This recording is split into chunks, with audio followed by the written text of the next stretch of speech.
View, Image Plane, Import Image. So it actually really helps if you set your project first, right? First and foremost, let's set that project to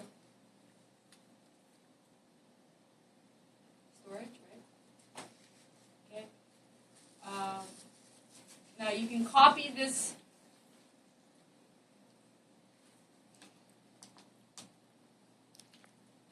default workspace.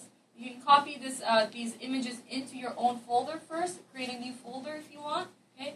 So I'm going to go in and it's going into the wrong folder.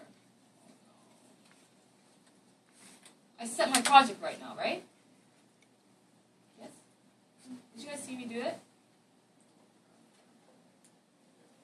Okay. So I'm going to go front. Into the front view, and I'm stubborn, so let's try that again. No, it's selecting it.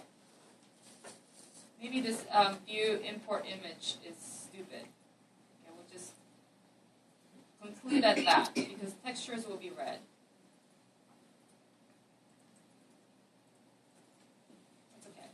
The side view comes into the side, right? Everyone got that so far? Now, if you look at it in the perspective view, you'll notice that it's crossing right at the grid. Okay, so when I start with a cube, you're going to notice that,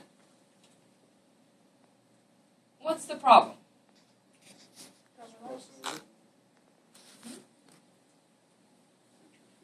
Victoria, what did you say? It overlaps. It overlaps with images, and I'm going to be modeling in here and being frustrated.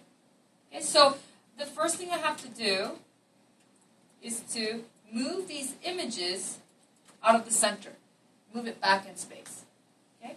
So the way to do that, you guys, is to go into your perspective window to select your image planes. Now, when you go into View, Image Plane, and Import Image, your image gets attached to your camera, whatever camera you import it into. So when you now select these images, you're going to see that in the channel box, it's actually selected the side camera, right? And inside the construction history inputs, there's an image plane 2. So you've got to go into the side camera, image plane 2, and then I'm going to center X, middle mouse button drag, move it back in space. You can actually put like minus 15, some numerical value that helps out.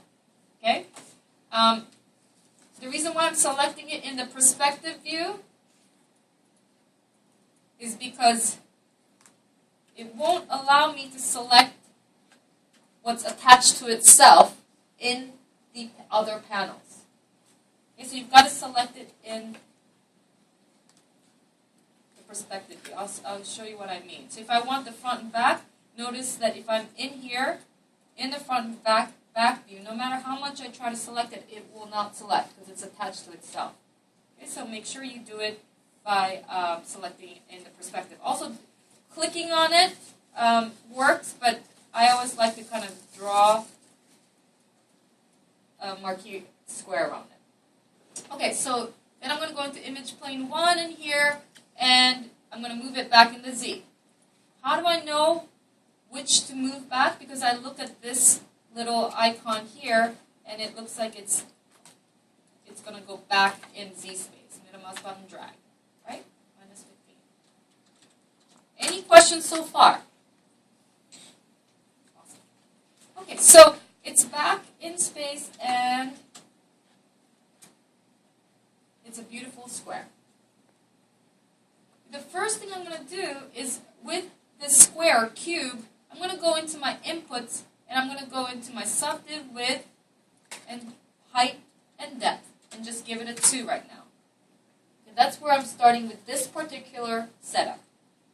Now, I'm also going to work with X-ray settings. So under shading, I'm going to go into X-ray for these two guys. Now, the beauty about working with image planes is that you get to align your vertices you get more detail, you get more control. Okay? So I have to stop right here and